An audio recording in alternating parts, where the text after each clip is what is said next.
In the blink of an eye, just fire everywhere. That is the craziest fucking thing I've ever seen. Alright, this shit is fucking rad. There's a fire in Shelville, and it's going straight up the middle of a tree.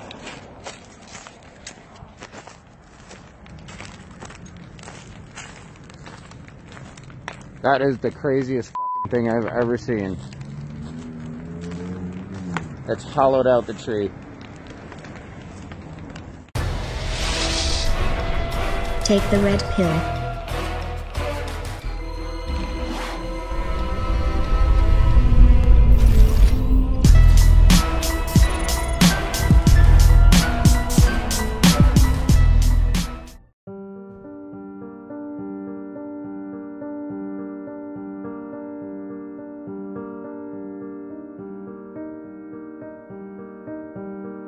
When I first saw the drone footage of these fires in Santa Rosa, California, I started to notice something a little weird. You know, at first I only looked at the video for a couple of seconds and put it away because I was busy.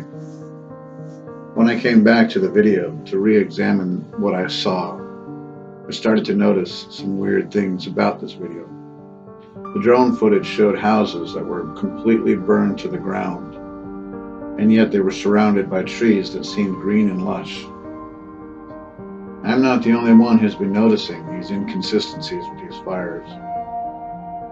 It looks like the houses were placed in a furnace type environment, with constant heat applied, and everything burned away until there was no fuel left to burn. And yet, trees around the surrounding properties, not even far away, some as close as 16 feet even, and others as close as 5 feet, were slightly charred or damaged, but not completely burned like the houses. Other people have started to make videos about this and showing crazy anomalies about these fires. What I'm going to do is I'm going to go through some of these videos with you. I'm going to try and point out a few other details and show you what other people are saying about these fires.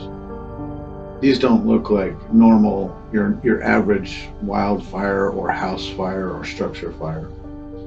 These, like many other people are saying, and I'm starting to agree, look like they were started by some sort of directed energy weapon. And in this video, I'm going to try and show you the evidence that points to such. So let's take a look at the rest of this footage, and we'll examine this together and see what we can come up with.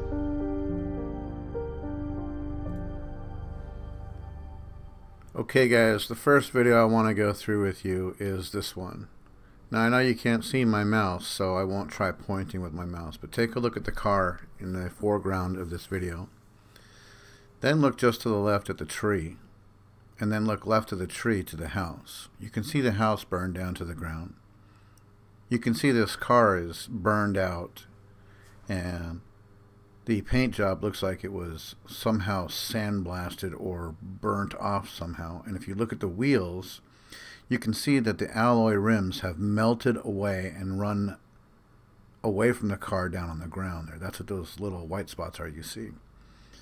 Now take particular note of the tree. The tree itself did not burn, except that it has evidence of radiant heat damage.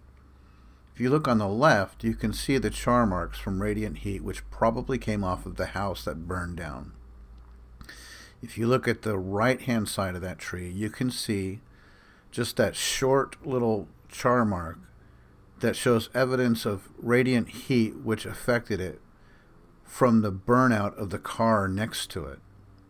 And then you have those tree limbs laying on top of that car. Now if the car was so hot that it burned out the interior and it melted the alloy rims, you have to ask yourself, why is the wood not burned?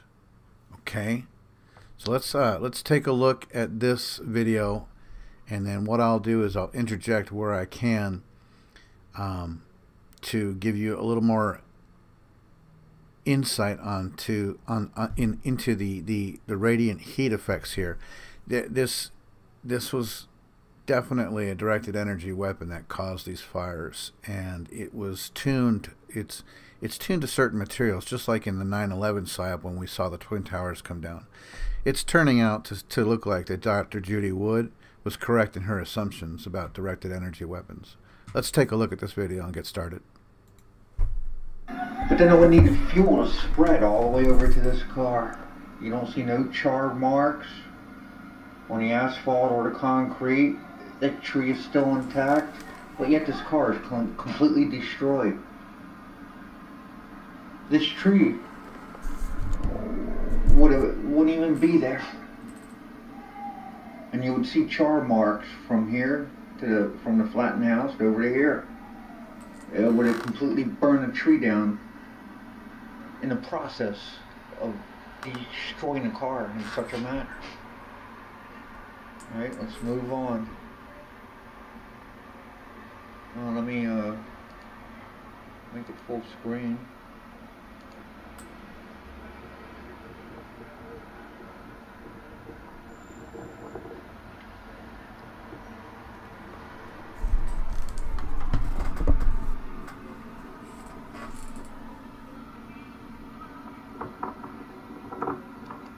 You can see the flattened houses. The only thing that is left are steel objects. Looks like a couple of refrigerators. Maybe a washer and a dryer. Let's move. Now look at the trees here. Look at the difference. The trees that were just outside of the house fires, they still have their leaves. They're not really affected. The trees that were in closer to the house fires, they were charred and they lost their leaves. But if this heat was so intense that it would have taken the house down, why did it not take out the trees on the outside there? They're relatively close to that heat. They should have caught fire. Let's keep looking. On.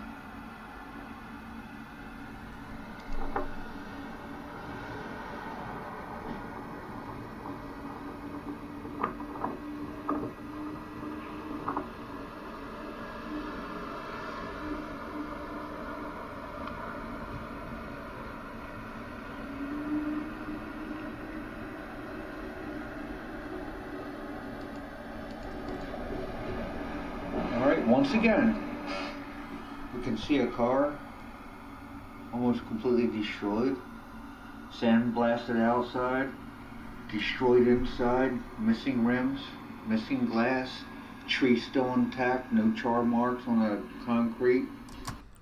Again, you have a tree in between a house that burned down and a car that burned out.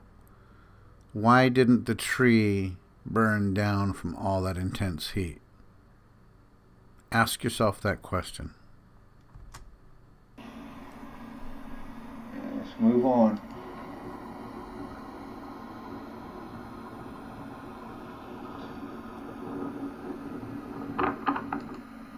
Look at this vehicle.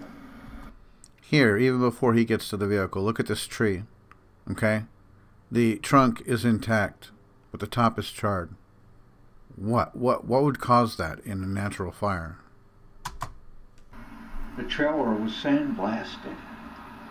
Tree still intact. Now this damage,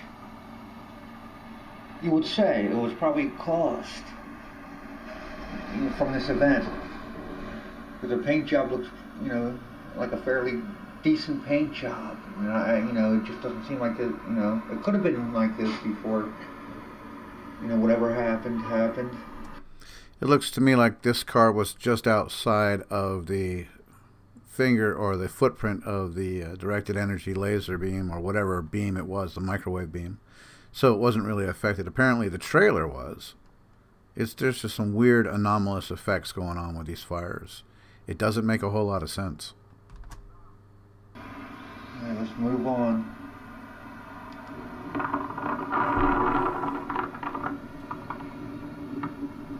And look, did you notice that as we passed that motorcycle, the grass was burned out, but look at the tree up here in the top right corner, the little bush.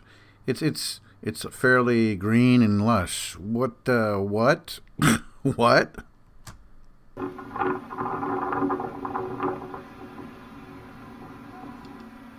Look at that, burnt asphalt in the middle of nowhere. Let's move on.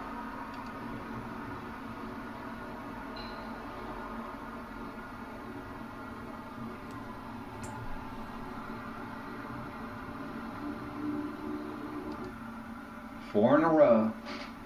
Cars sandblasted on the outside, completely destroyed on the inside, missing rims and glass, trees intact. Same MO. And you can see this vehicle is missing the back of it. Maybe that was made of a different material. Again, look at the trees. You can see the charring on the other side. That house was burned out. These cars were burned out, but the trees for some reason are intact. No charring on this side.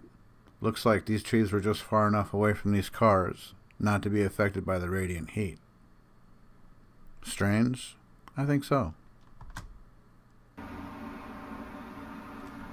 move on.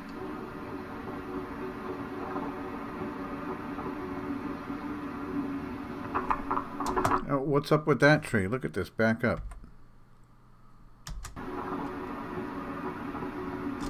Look at that tree right there in the center of the top center frame. There's nothing there. That mailbox was burned off. That tree is burned out. But everything around it, what affected that? You know, and yet here these cars are burned out and their trees next to them aren't even affected. These results are inconsistent with the real or with the natural fire.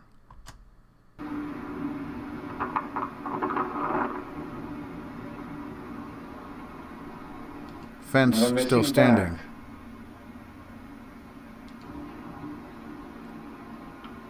You saw that fence still standing. Now I'm just going to let this play for a little while. And so you can analyze. See the aluminum, the alloy melted away from the rims, dripping down the side of the driveways?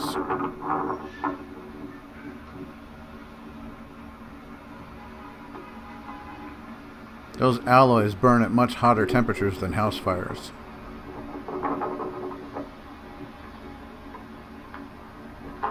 These were concentrated beams of heat that were sent down via either satellite or aerial vehicles.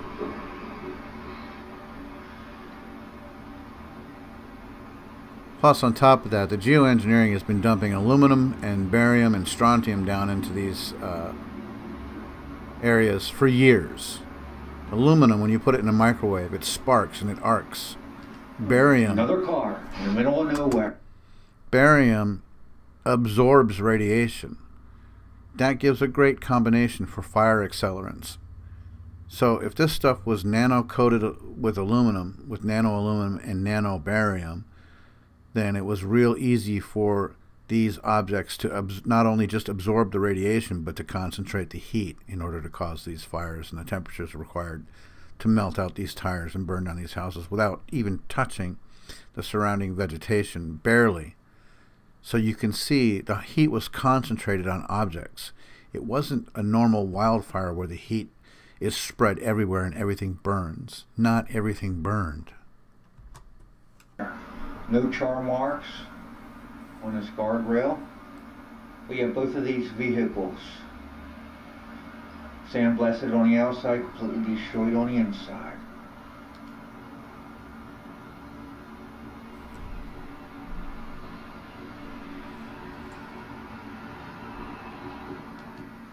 Alright, now let me explain the idea that I have of how directed energy weapons work, or whatever they use, some type of an exotic weapon. Alright? You know, so you have to ask yourself, okay, this weapon targeted all the wood in the house, but yet this tree is intact. Okay, well, we'll look at it this way. Every house, every wall stud, every floor joist and ceiling joist, they all have nails or screws in them, which are made of some type of steel. Now this weapon, now this is just an idea I have. I really don't have any idea. I'm just going by what I see and how I think it would work. Now it has a seeking frequency. We'll just use the word frequency, you know, for lack of a better term. Okay, this seeking frequency seeks out a certain material. In this case, it'll be steel, the nails and the screws. Then it has, you know, maybe a handful, you know, of destructive frequencies. Now the destructive frequencies seek out a certain material. you know, and then it just turns the material to dust. And these destruction frequencies follow the seeking frequencies to the target. And then the field of this destruction goes beyond the target, you know, probably out into the middle of the road. I'm just making a guess. So what happened, the house was completely flattened. It's a good theory he's coming up with. Pay close attention. The field spread beyond this vehicle. It skipped a tree because there's no steel in the tree.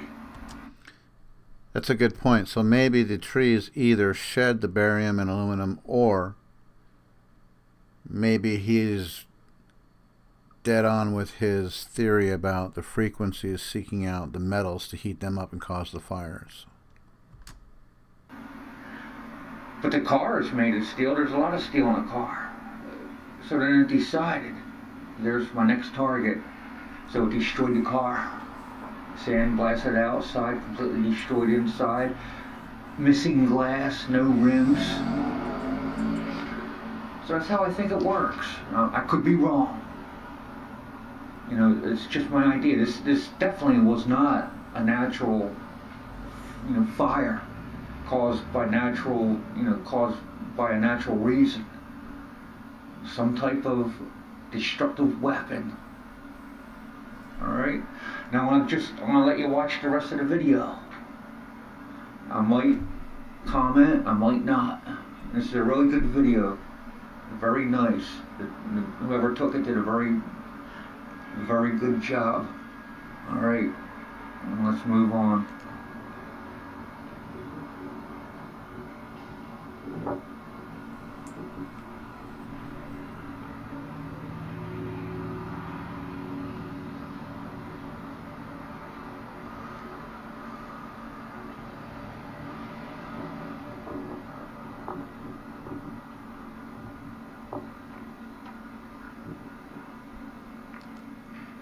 Look at that. Melted asphalt. No path to the destruction, to the heat. You know, that normal fire. You know, a normal fire, you know, there's no fuel. Let's move on.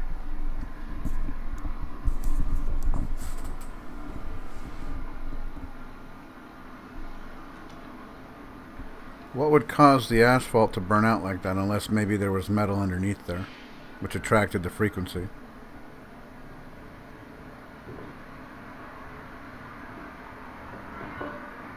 You know, as you can see, every vehicle is destroyed in the same exact manner. Fires don't work that way, natural fires.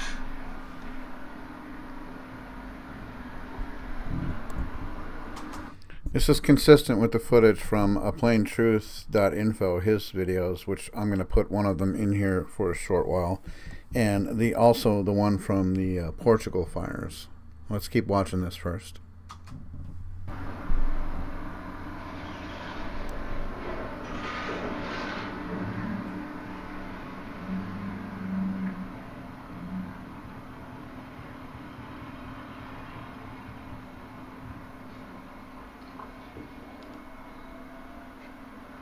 You know, must have been a mailbox. You can see the charred sidewalk, but there's no path to this, whatever was, you know, whatever was destroyed. Just out, you know, just out in the middle of nowhere. All right, let's move on.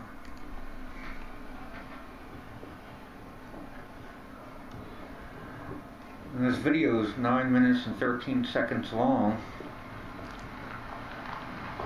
I'll just play to the end. An awesome video.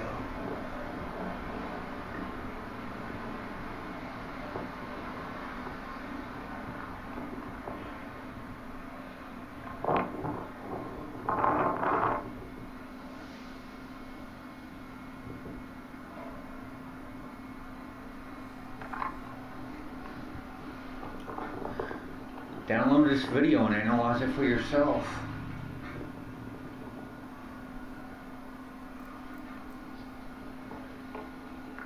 Now, you know, for those that can see, will know exactly what I'm talking about. The ones that cannot see will just come up with any excuse that goes along with their brainwashing to dismiss such discrepancies. It's really hard, you know, to try to tell the sleepers, you know, to try to give them this information. No matter how much information, data, proof that you provide, their brainwashing, you know, goes into effect, and it doesn't. He's right about that. Facts don't seem to change people's minds. You have to almost, if you're going to wake the sheeple, you almost have to get them into an emotional response state so that they can wake up. It's crazy how the brainwashing has taken effect. Allow them to think outside of their brainwashing. It gets kind of frustrating sometimes.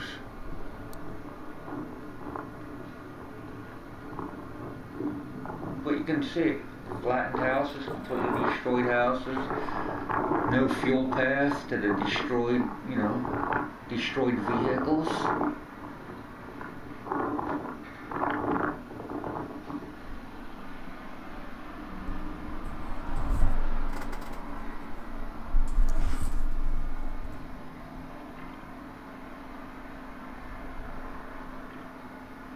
Oddly split tree, street signs intact.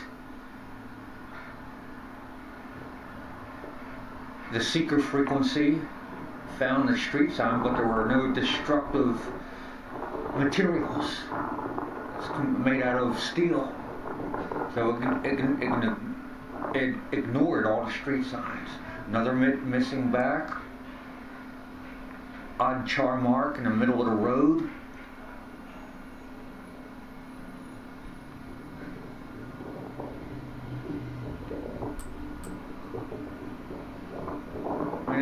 This just defies all logic.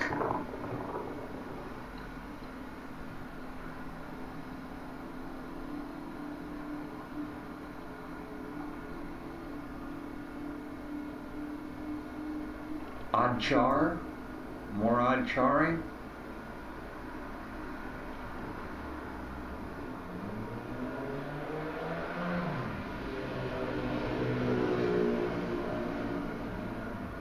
Street sign intact.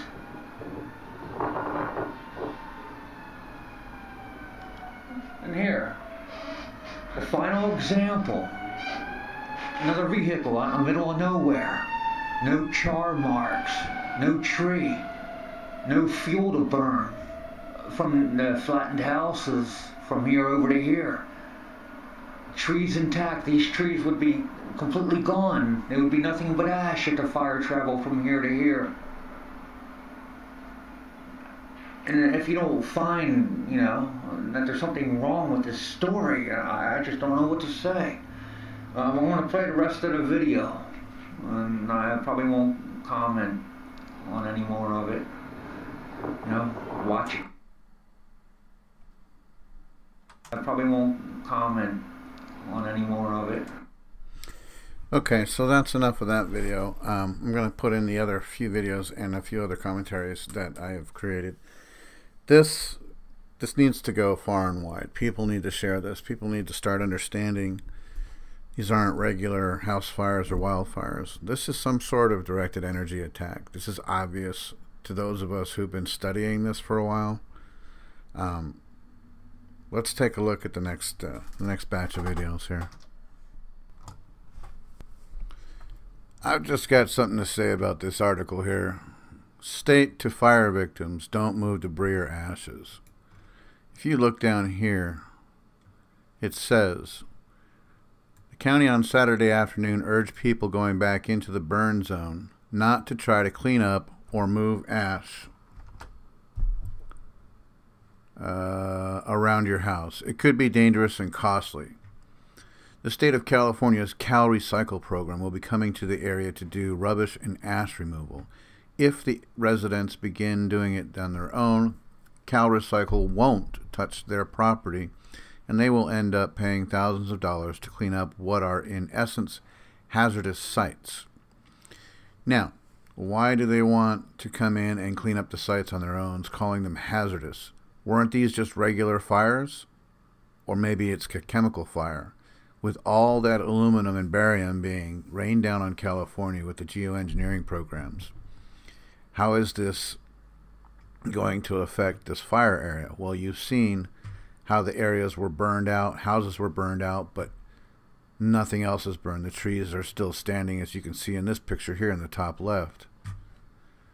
Here's a little something you may not know. I looked up Cal Recycle, okay, and I found their homepage. It's a government organization. I think what they intend to do is to come in and, just like in 9/11, remove all the evidence before anyone can figure out what happened. So I'm saying, if you live in California, you need to get to your home site as quickly as possible and test the ash, or get some samples to bring out and be tested, and find out what you can find in the ash, because you may find some damning test results that give you answers to what exactly caused these fires. Just saying. Hey folks, welcome to another video from aplaintruth.info. Well, this dovetails with yesterday's piece I did chronicling about how weather is being generated to create the environment so we can have cooling off, so the earth does not just completely heat up. And here we see a fire from Fort McMurray that happened last year in August, that started as a 1 kilometer fire and grew into a 2-month-long fire, evacuations. But more clearly, this channel Truth has come out and is starting to question what type of fire. And if you take a look at this picture right here, here's a bedroom community that was devastated, but look at the devastation. The trees are still up, there's still life around, except the homes are devastated like a directed energy weapon. And this is the question I'm asking. Did they use a directed energy weapons to start the fires and continue the fires going on in Fort McMurray? And there was also another fire up in Canada. This was August of last year. And look at this house here. One house gets absolutely pulverized and destroyed, and the next house next to it is completely fine. And we see this time and time again. Cars are absolutely incinerated, but look in the back. There's a wooden fence still standing. How can that be? And it seems like these, as Truth documents here in a little bit, that the weather came out of nowhere. And I'll do the timeline and show it was a complete surprise to the fire departments and kept growing. Here we see absolute devastation, but then we see trees. This was in May. It was 86 degrees in May in Canada, folks. Look at the inside of this car. Doesn't this remind you of 9/11, when cars were charred outside of the 9/11 buildings? Look at this house right next to it. Absolute devastation, but the other house is still perfect. This is what I mean. So first, let's look at the timeline of how this fire started, and then we'll get into a little more about what happened. Let's go over quickly the timeline of the Fort McMurray wildfire, and you get an idea of what happened and how fast this thing just absolutely exploded. And they do use the word exploded here. So May 1st, May Day, right? May 1st, part of the satanic cult's rituals, day of spring. A fire starts in a remote part of the forest southwest of Fort McMurray. Investigators don't know how it started, but note that most spring wildfires are caused by people. Trees are still greening, making lots of fuel. Well, it just finished winter, folks. It's in Canada. There's snow. It's cold. It shouldn't be fires starting in May. Fort McMurray's Gregor neighborhood is prepared to evacuate on short notice. So the fire began May 1st. At that night, they're beginning evacuations. Local state of emergency, mandatory evacuation for Gregor. Aircraft the next day. The fire is 1 square kilometer, 1 square kilometer in size. We are hopeful that we can stop this fire before it gets into town, said Chief Darby Allen. All things look good, said Mayor Melissa Blake. Overnight, fire grows 26 kilometers. Okay, so it was 10 growing, or 1 square kilometer growing to 26 kilometers. Everything's normal, fine. All right, a change in normal atmosphere temperature is called an inversion breaks. This, coupled with temperatures in the range of 30 degrees centigrade or 86 degrees Fahrenheit in May in Canada, Alberta, low humidity and shifting winds caused the fire to explode. Totally unexpected by these guys. They thought it had a control. 1 square kilometer, now it's exploding. They're shocked at how quickly the situation has deteriorated. When I got in the shower earlier today, the sky was blue. When I got out, it was black. A little later, half hour later, there's chaos in the city's south side as people flee towering walls of orange flames that are charging into neighborhoods. Remember, these guys thought that it looks good. All things look good just a day before, 2 days before. All of Fort McMurray is placed under a mandatory evacuation order. Emergency officials say whole neighborhoods have been destroyed in 2 days, folks. The next morning, cars are strung along ditches and police are running jerry cans of gasoline to drivers who have run out trying to escape the fire. To the north of the city, thousands have taken refuge in oil sands work camps. This is the fracking capital of the world. Alberta government declares a provincial state emergency, so it's a provincial, their province, their state, it can control the response. The fire has ballooned to 850 square kilometers. Next, that was May 5th. May 6th, 1,560 kilometers, 2,000 kilometers. It's out of control. It's gotten from 1 square kilometer. Look at what's happened. It says 100 buildings were lost. They're working together to restart the oil lands project because business has to get going, right? Now notice this. This started May 1, and now this is May 16th on the timeline. This is very important. Notley says the air quality in Fort McMurray is at dangerous levels and is hampering efforts to get the residents back to their homes. The Air Quality Health Index scale is normally 1 to 10, with 10 being the worst, but the reading that morning was 38. 38, over 300% greater than their highest scale of the health index goes up to. What is in this stuff, people? Why is this happening a week and a half or more after the event in the air? What's hanging around? The Alberta government says people could return to start homes on June 1st if the conditions are safe. It has now scorched 3,500 square kilometers as conditions remain dry and windy. So now on May 20th, 19 days after it started, conditions have improved enough for the province to bring an extra 1,000 firefighters over the next 2 weeks to try and gain an upper hand. It's still out of control. They still don't have control of it some 3 weeks after it started. Finally, July 4th, months later, the fire is classified under control. So let's look at the pictures again. You know, I just want you to take a peek at some of these. You see, it's all charred. And even if the whole house is totaled, you know, you still have debris. You still have some wood, even if the house burned. You know. So I just want you to take a couple minutes just to look at this stuff with me, okay? See how the outline of the house still pretty much stands, but it's all black. I mean, that's the one thing about a house fire, is that everything's black. And well, this is the stuff that they spray on it. See, this is what they put the fire out with, but the house itself is black. And this car still has its wheels. It's black. It's got its windows. Dark gray smoke in a forest fire, okay? Black smoke in a forest fire. Now, okay, well, I'm comparing it to 9/11, so that's the point, is that these fires are white. This is Alberta, Canada. This is a big, huge fire they had a couple of years ago or last year. And I just want you to notice that the fires are white. The smoke is white. This is Alberta. I mean, look at this. Look at how white the smoke is. The smoke should look very familiar to us. We've seen this. Okay? We've seen this grayish white smoke.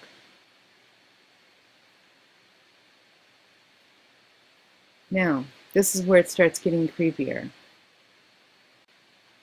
After the damage I just showed you of what a normal house fire looks like, take a look at these pictures. Here is, well, I'll just keep scrolling through. Look at this. Where is everything? Where's the black? Where's the materials that were here? Where are the granite countertops and the bathtubs? Where are they? Where are the materials of these houses? There's absolutely nothing here. There's nothing here, and the trees are still, the trees trunks are still here. But these things are there's no frame.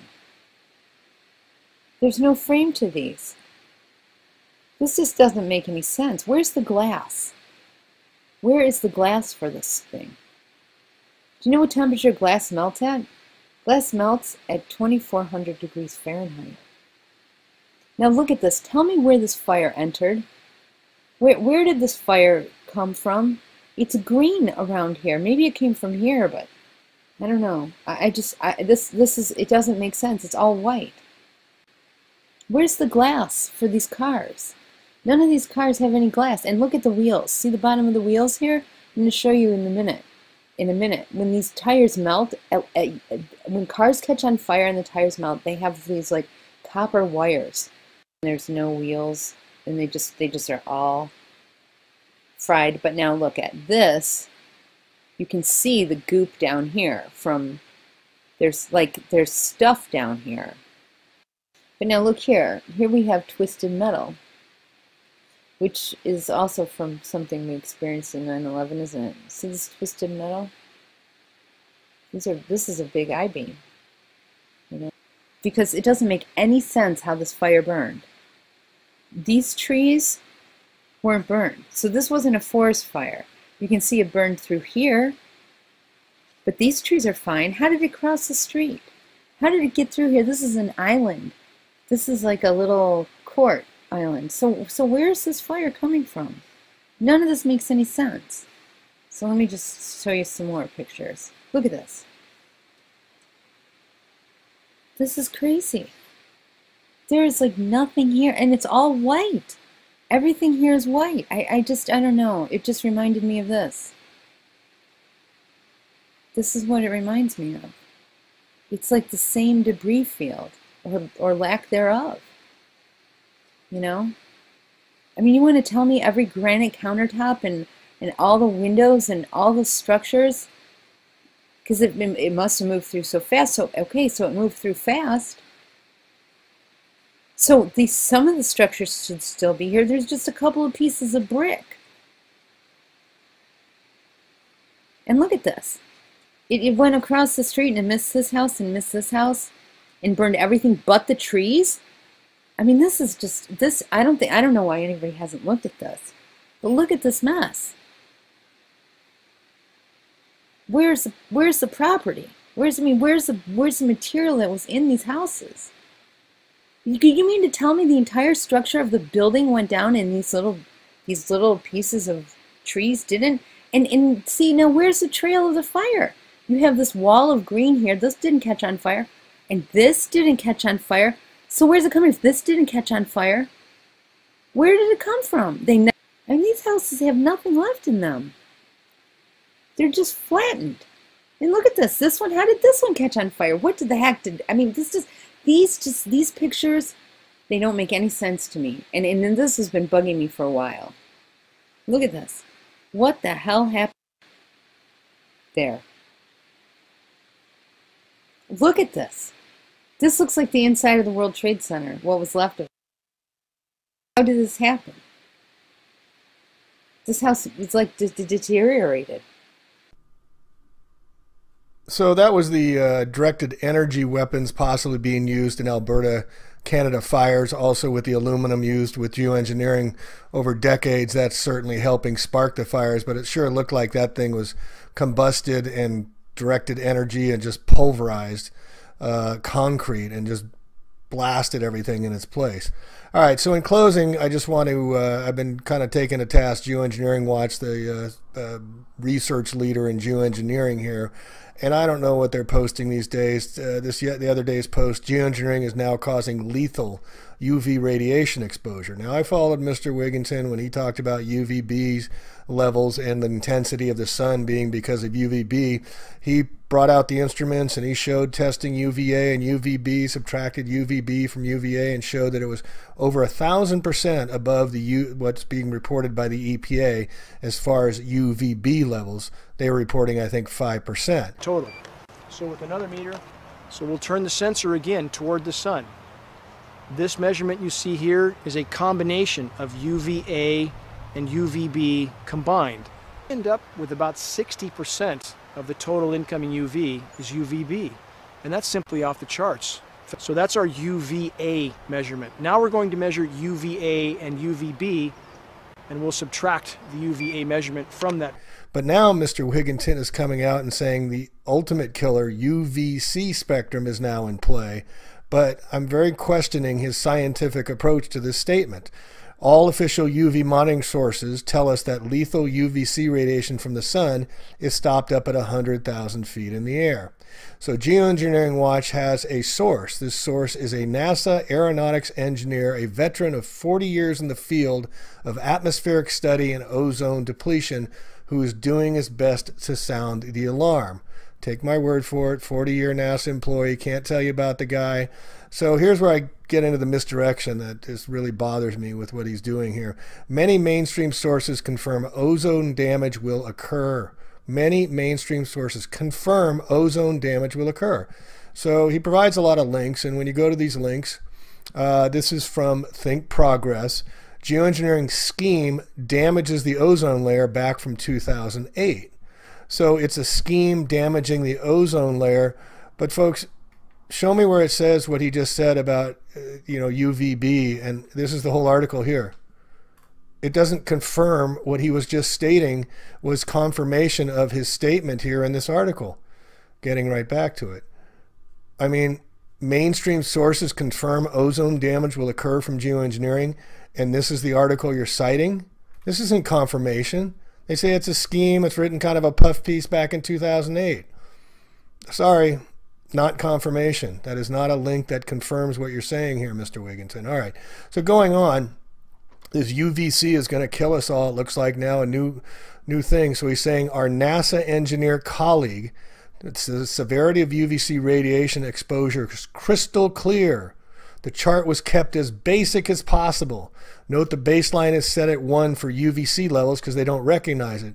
All official UV monitoring sources officially deny the ongoing climate engineering. All right, so here's the chart that he and his NASA engineer of 40 years made up.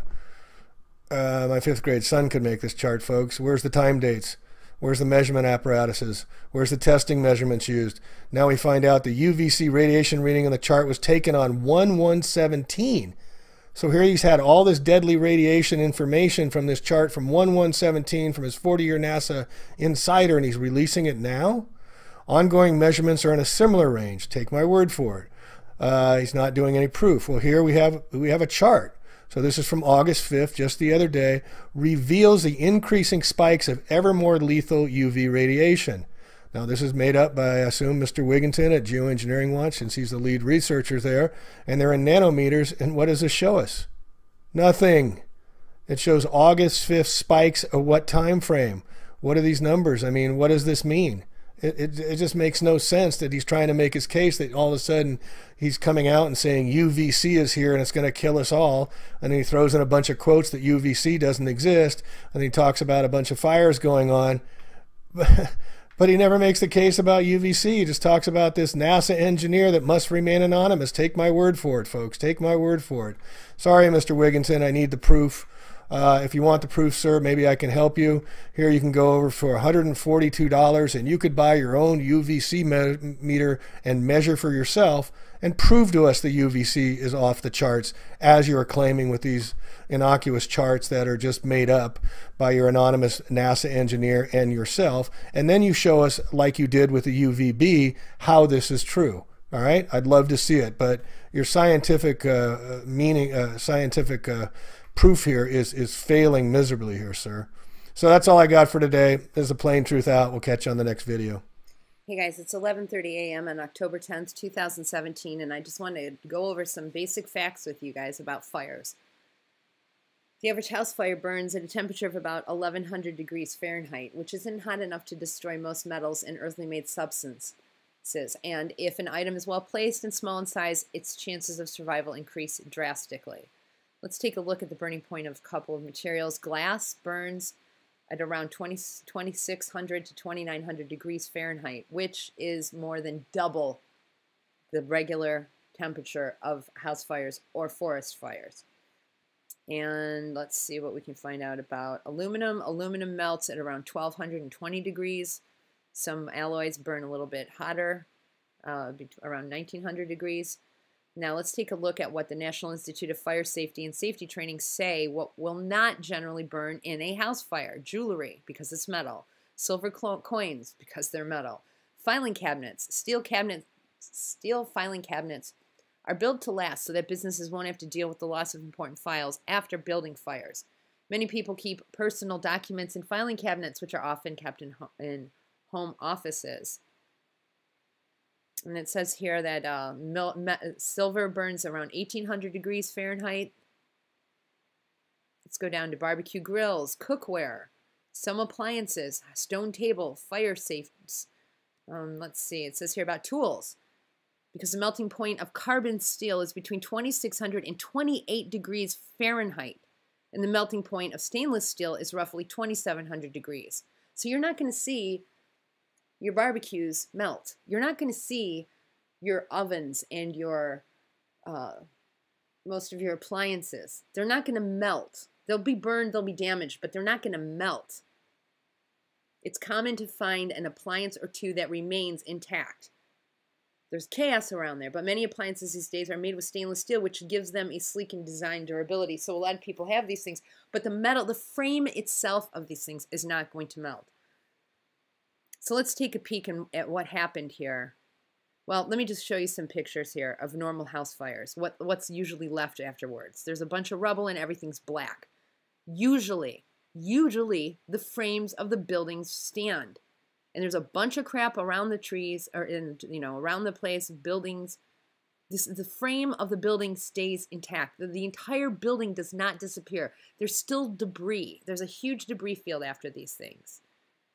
You see there's like gutters and stuff. And the wood, even though it does burn, it doesn't totally burn. Now this is white stuff from what they put the fire out with, but generally you see that all of these houses, every one of them is black. Now this car was right next to a fire, and it still has glass. Its wheels are still intact. It was actually, this thing actually burned, but it didn't melt the tires. It didn't melt the glass of the vehicle. You see all the rubble? This is just rubble because these places implode. After the structure falls apart, it collapses. But you still see they're all singed. They're all black. And even in the forest fires, the trees themselves are still black. And you can see, you have bricks on the bottom, and not all the aluminum siding or vinyl siding melts. Look at these. The structure, the outward frame of the houses still stands. But that's not what we see in these crazy forest fires. The entire things just disappear. And there's very little explanation for it. Now this was a USA something wildfire. So this is a new trend we're seeing where the entire building just disappears. There's absolutely nothing left, and that's what we're seeing again here in this. And this is becoming a growing trend, guys. There's no explanation for it. And I want to show you a couple of things here that should be visible to the people with eyes to see. Here's this neighborhood before. And I want you to look, you guys. There's absolutely nothing left. You don't see any part of any of the structures anywhere. This isn't possible. There's something else going on here. Something else going on here. The entire building. Everything's gone but the trees.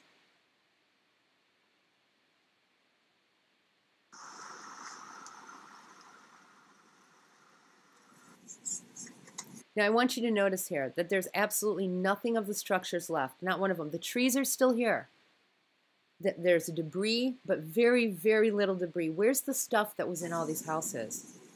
Where's the stuff? Where's the roofs? Where's the brick? Where's the granite countertops? Where's the appliances?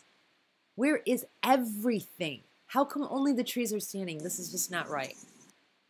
And then look at the fires that are still burning here. Look at these fires. These look awfully familiar, don't they? Let's take a peek because Dr. Judy Woods has spoken about these before. Other things about the weird fires. I can't call them regular fire because I don't know that. Weird fire just to note that it's not something that you know for sure what it is. It's glowing, but the paper doesn't seem to burn. If this was glowing because it's hot, it'd have to be at least, 1,200 degrees centigrade. Aluminum melts at a little over 600 degrees centigrade. It's not a puddle. This aluminum is not a puddle. So what she's saying is that this is a certain color, and flames reach this color at a certain temperature. But the fact that it's glowing that color and the aluminum isn't melting tells you there's something else going on here. And if you guys have ever seen a Duralog, that's what this reminds me of.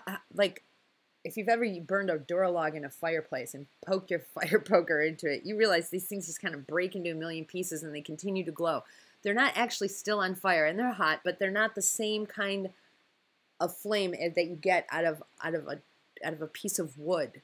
There's something significantly different about the composition of a Duralog. And these things all seem to be burning like Duralogs. It's a complete and absolute burn. There's nothing left of a Duralog afterwards. And that's what we're seeing in these fires. Now, I'm not saying everybody built their houses at Duralogs, but there's something really messed up going on here. Puddle, so how hot can it be? This igloo cooler and the plastic trash can are not melted. The paper is not burned either on the ground. So what is that color? And another weird thing about this, right across the street over here is Burger King. And inside they're flipping burgers, cooking burgers for the firefighters. Not serving to the customers, and then the building across the street was missing. It's just a weird sight. Now this van is also interesting that, you get all this something looks like it's on fire, weird fires there. This van down here has a fire on the side of it. What's burning? And if you say falling debris that was on fire hit these vehicles, why didn't it hit anything else? And how's it, under the vehicle? It's just very strange. And we're going to see this here in just a second. I'm going to keep playing this video over here so you guys can see that that's exactly what we see here. Watch this.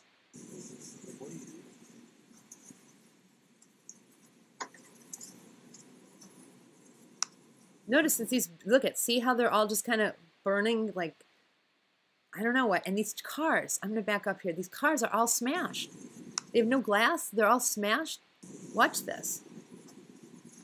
All of these, they're like smashed to hell. Look at this. And what the heck is this? What's going on here? How did this car all catch on fire? It's got no glass. It's all destroyed. And what is this beam? Look at this. Look at this. The car looks like it's been run over. Now, what is this? What is burning here? What is burning here? This is the exact same thing we saw on September 11th, you guys. There's something very messed up here. With September 11th, one of the most suspicious variables was that there was nothing but dust. Dr. Judy Woods describes it, as she saw it, as being dustified. Things just disappeared. It looked like they caught on fire in some parts of the building, but you see this billowing grayish-white smoke. And if you guys look at the long-distance photos of these pictures, you're going to see that's exactly what we see is the exact same kind of smoke. I'll do another video on that. I don't have those queued up right now. But here's the point. Look at this. What is burning here? What is burning here? Because you're going to see that there's twigs all over the place. There are twigs everywhere. The twigs didn't burn, but yet the entire building, there's nothing left of these houses? Come on.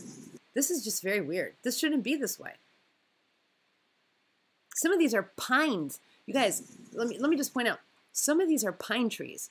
Pine trees are so flammable that you've light a cigarette too close to them and they go, shoop. These still have needles on them. How is it possible that the houses in between pine trees could ignite to desolation, to absolute be dustified, and the pine trees in between them stay intact? I can't offer explanations to this, but I can tell you that there's a recycling bin. This is a plastic recycling bin in between a car that is completely fried and all these houses, and there's a recycling bin that did not melt. There's something very unusual going on here. This is not normal. This is very scary. Look at this. Where is all the stuff? Where's all the glass that constituted this building and the materials? Holy shit.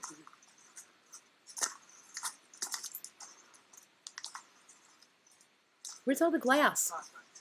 Yep. Toasted. He's right. It looks toasted. Look at this. There is whatever comprised the structural integrity of this building is entirely disintegrated. It's gone, you guys. It's gone. Whatever held this building up is gone. There's rubble, but this looks more like a bomb. Now I want you to look. If this was a fire, why didn't this burn? This looks like something I would break up and put on top of one of my bonfires here. I would use this in my fire pit. What is it? It's like a tree. It's tree branches. This is kindling. How come the kindling didn't burn, but the entire structural integrity in the glass is gone? I'm so happy the football field didn't even get touched. Now that's what we're teaching our children. I want you to hear what this kid said. I'm going to play it one more time. This is a frightening observation this kid made. I'm so happy the football field didn't even get touched. He's so happy the football field didn't get touched, but yet the entire structural integrity of his entire high school is disintegrated, and he's more concerned about the football field. I know that probably brings him great comfort, and it's probably the only place of normalcy. So to that extent, but I just want you guys to realize what we're doing with our children. This is what they're thinking. I don't know. They gotta at least clean it up first. God bless this child and his family. You guys, what has happened here? This was a boat. Here's a boat and a trailer hitch. Let's just take a peek back one more time. I'm just realizing what this thing is. This is a boat trailer. This is the hull of a boat. I wondered what this was. That is the hull of a boat, folks. Look at this car. It's like bent in half. The frame of this car is like bent in half. And yet, look at these trees are still standing. Every tree around here, every tree, every shrub, every bush is still standing.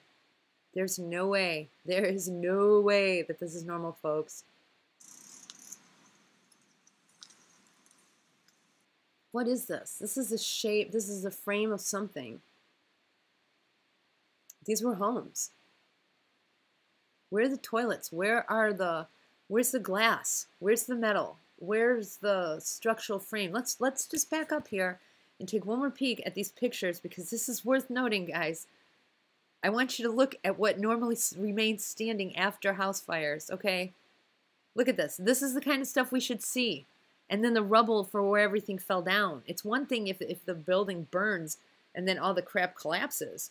That makes sense. This makes sense. See? This makes sense. Because everything doesn't come to a complete, absolute, perfect 100% burn. Everything doesn't burn. Especially the cars. The windows still stay intact. I mean, the cars do catch on fire in house fires. But look at this. There's still a structure here. This is important to notice. That these structures are, even though they're bent and charred, and even if this fell over, you would still have all this rubble of black crap. See? This was like their, this probably was attached right here. And as this burned out from underneath it, this fell. You would expect this. This is how, these things and these fires, you look at this and this stuff makes sense. It makes sense that this kind of crap is going to fall and it's going to be all charred. This is the charring that we expect. And then these pieces fall over. This is normal. This is what happens in a forest fire. A house fire. You see? This is what happens. Let's keep going and see what we see here, because we don't see any of that here. We don't see any of the structure of these buildings. Let's just back up here and take a peek. I'm not going to go through this whole thing with you, but you don't see any of the structure left of these buildings. Not even a teeny bit. There you see one washing machine. One washing machine. But where are the granite countertops? Where are the glass doors? Where's any of the metal framing? Where's the bricks? Where's any of the stuff that held these houses together? And why isn't there any rubble? But the tree is still standing, and the grasses are still here. But the cars that were left have no glass. They're all smashed to pieces.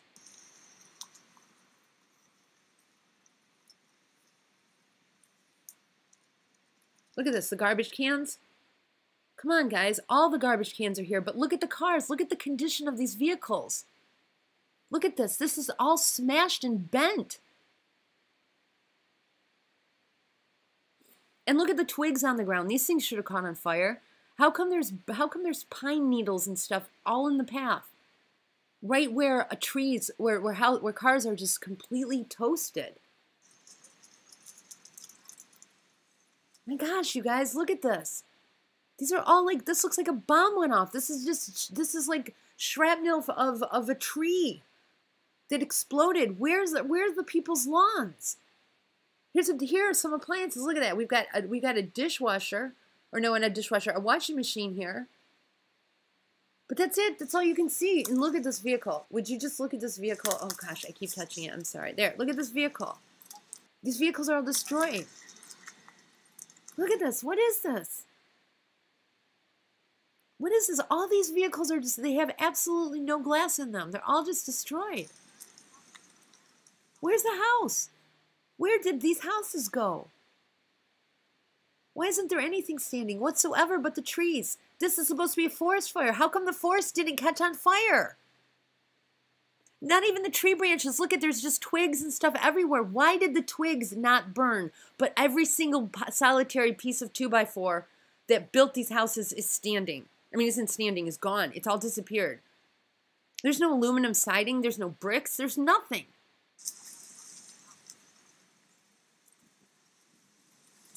Look at this. This car's trashed. It's smashed. It's bent. This frame of this car, look at this, it's bent. This car, this is a Blazer, you guys, or something like that, and it's bent.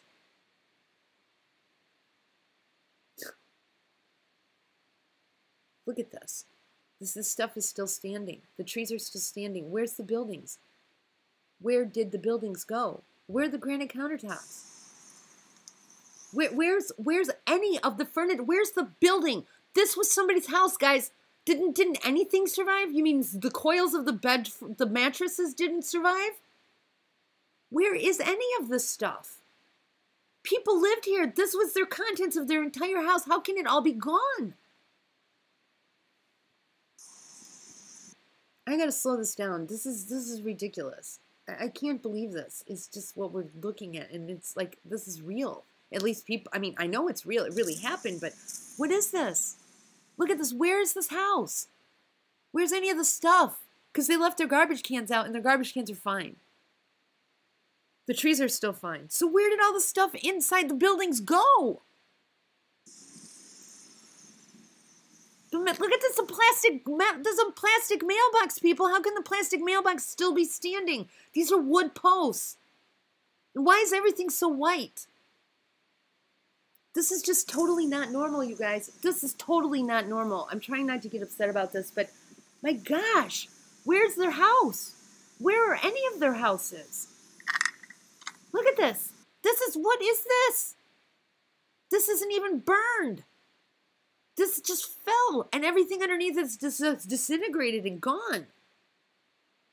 You guys, we got to ask serious questions. This looks like these are some sort of weapon. This is like a bomb of some sort.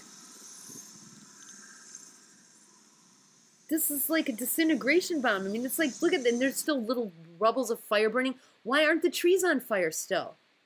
What is going on here? Look at this. There's no glass in any of these, and the doors are open. All the paint, everything's smashed. What is this? Where's all the stuff? How is this possible? What is burning here? What is smoldering? What is this? How come these shrubs didn't burn? What? Look at this. What is this? Why are the pine needles? You guys, this is a pine tree. How is it possible that a pine tree did not go up in flames? That's easier to burn than paper, people. Look at this. I can't, my mind is blown. All I can tell you, people, is that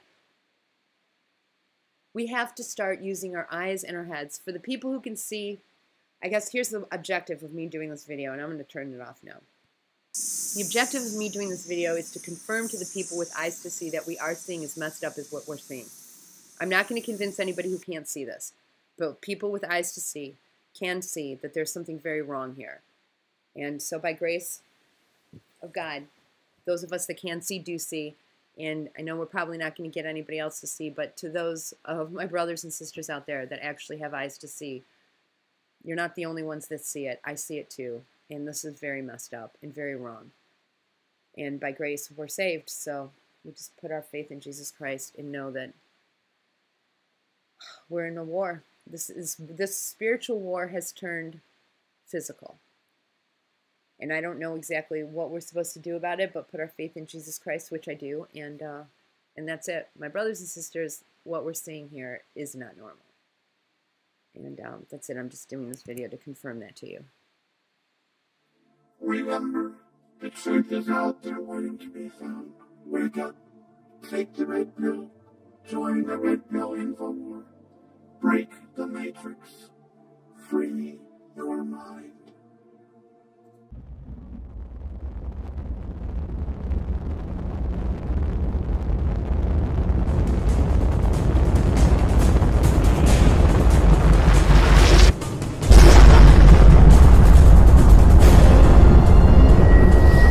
Take the red pill.